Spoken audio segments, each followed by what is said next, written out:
Karen stood in her kitchen at dawn, clutching her third cup of coffee and staring at the business card she'd found online at 2 a.m. Dr. Marcus Webb, freelance archaeological consultant. Discrete evaluations available.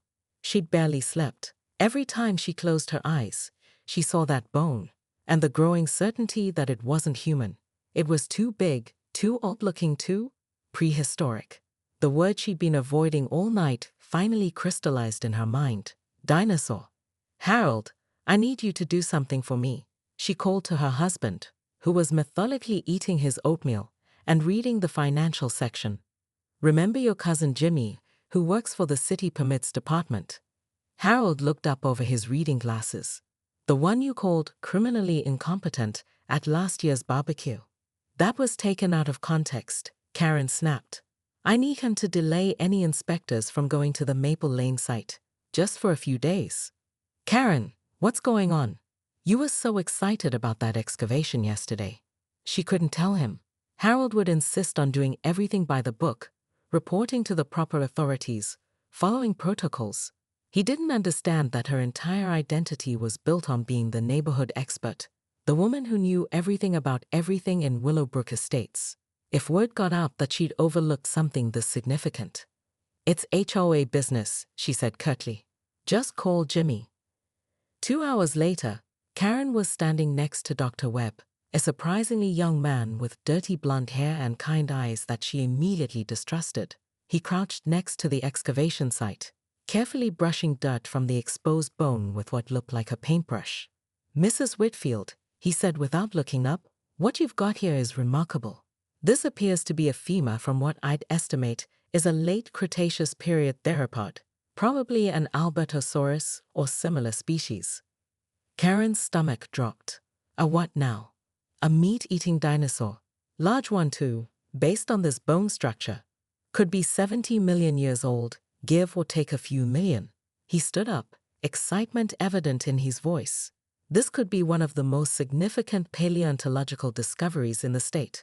You'll need to contact the university immediately. Get a proper dig team out here. The media attention alone will be. No. The word came out sharper than Karen intended. Absolutely not. Dr. Webb stared at her. I'm sorry. I said no media, no university, no anything. How much would it cost to have you quietly remove these items and relocate them somewhere more appropriate? Mrs. Whitfield, I don't think you understand. These fossils belong to the state. By law, I'm required to report this find. The scientific value alone. Dr. Webb, Karen interrupted, pulling out her checkbook. I'm sure we can find a number that reflects the scientific value appropriately. She watched his expression change as she wrote zeros. 1 0, 2 zeros, 3 zeros. His idealistic enthusiasm wavered, and Karen felt that familiar surge of power that came from finding everyone's price. I'd need to ensure they were properly preserved, he said slowly. Catalogued correctly. Perhaps relocated to a private collection where they could still be studied. Of course, Karen smiled. Complete discretion, proper care, and a very generous research grant for your future projects. But as Dr. Webb loaded the bones into his specially equipped truck that afternoon, Karen noticed Mrs. Chen from across the street watching from her window. And when she got home, there was a voicemail from Pete, the excavator operator, asking if he should report the weird bones to anyone official. The cover-up was holding, but Karen could feel cracks forming in her carefully constructed facade. She'd bought herself time. But time for what? The Rodriguezes would be back from their honeymoon next week, expecting to start construction on their dream home. The city would eventually send inspectors. And somewhere in the back of her mind, a small voice was asking a question she didn't want to answer. What if there were more bones? That night, Karen lay awake staring at the ceiling, wondering if she'd just made the biggest mistake of her life. Outside her window, she could swear she heard something moving in the darkness around the empty lot. Probably just raccoons, she told herself. But the sound seemed too big for raccoons. Karen's phone buzzed with the 17th text message of the morning. The Rodriguezes were back early from their honeymoon and demanding answers about why their lot looked like a construction site instead of the lightly cleared space the city had promised. She sat in her car outside the Starbucks on 5th Street, where she'd agreed to meet Dr. Webb for what he called an urgent discussion. Through the window, she could see him at a corner table, looking decidedly less friendly than he had 3 days ago. The bell chimed as she entered, and Webb stood up immediately. "Mrs. Whitfield, we have a problem." "Good morning to you too," Karen said, settling into her chair and arranging her purse with deliberate precision. "I trust the specimens are safely relocated." "That's just it. They're not specimens. They're a crime scene." Webb leaned forward, his voice low but intense. "I did some research after our conversation. The bones you paid me to remove, they're from at least 3 different dinosaurs. This wasn't just a random fossil find, Karen. This was a prehistoric predator feeding ground." Karen's coffee cup froze halfway to her lips. "What does that mean, exactly?" "It means there are potentially dozens more fossils down there, maybe hundreds. The scientific community would go insane for a discovery like this. We're talking about a complete ecosystem preservation site." "Well, then it's good we kept it quiet, isn't it?" Karen's voice remained steady, but her hands were trembling slightly. "No one else knows, so no one else gets hurt." Webb stared at her. "Mrs. Whitfield, I don't think you're hearing me. I took those bones because I thought it was a small find, maybe one skeleton that could be quietly preserved in a private collection. But this changes everything. I can't be part of destroying a site this significant." "You already are part of it," Karen said coldly. "You took my money. You removed the evidence. You're in this just as deep as I am." For a moment, Webb said nothing. Then he pulled out his phone and placed it on the table between them. "Mrs. Whitfield, I recorded our conversation from yesterday.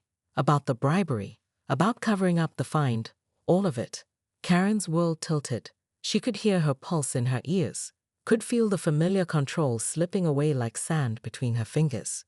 "You wouldn't dare." "I don't want to. But if you don't call the proper authorities by tomorrow morning, I'm going to the university, the State Archaeological Commission, and the local news. This is bigger than your property values, bigger than your HOA politics. This is history."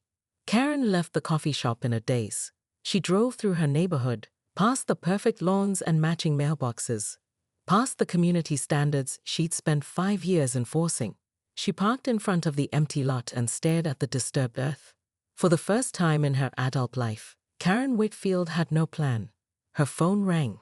The caller ID showed G. Rodriguez.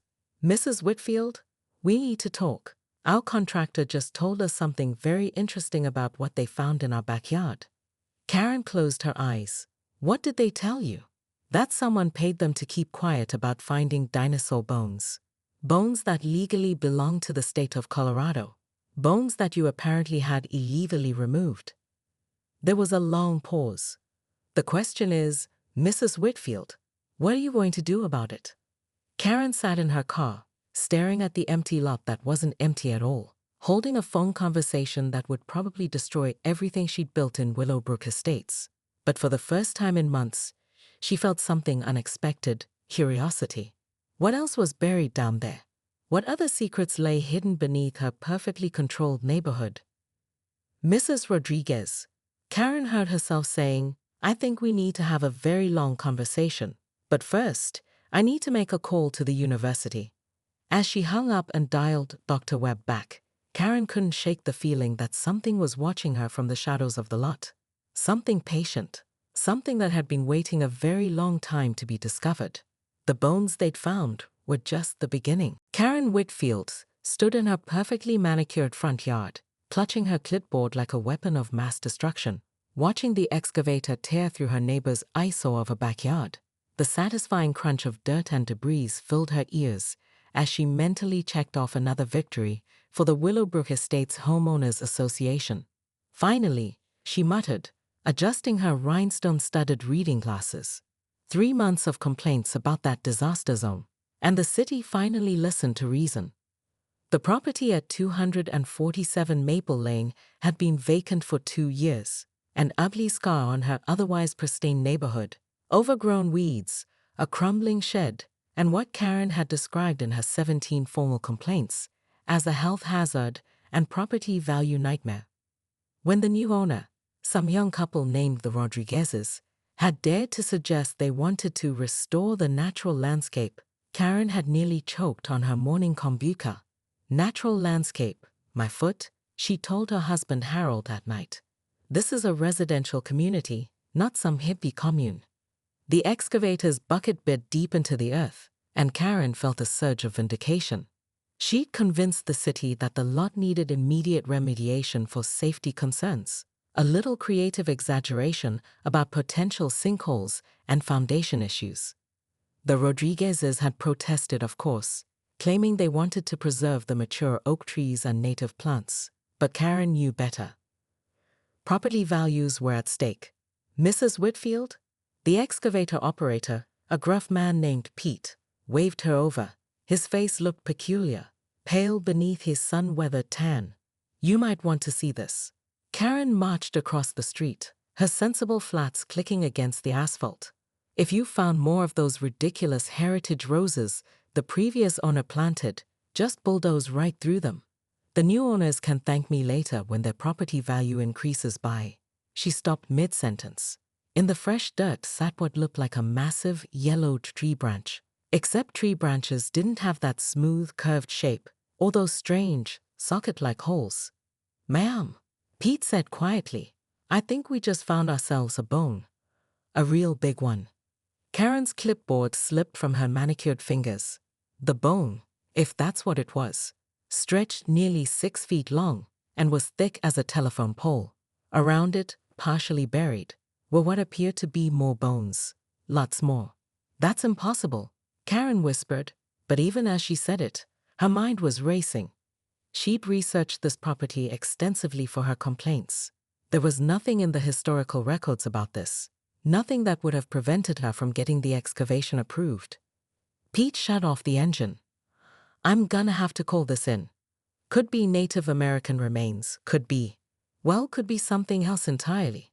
Either way, we can't keep digging. Karen's perfectly controlled world tilted sideways. She'd spent months orchestrating this excavation, had personally guaranteed the city council that the lot was nothing but an abandoned waste of space. She'd staked her reputation as HOA president on being right about everything in her neighborhood. And now, staring at what was clearly not a tree branch, Karen Whitfield realized she might have just unearthed the biggest mistake of her meticulously planned life. Don't call anyone yet, she heard herself saying, though she couldn't quite believe the words were coming from her mouth.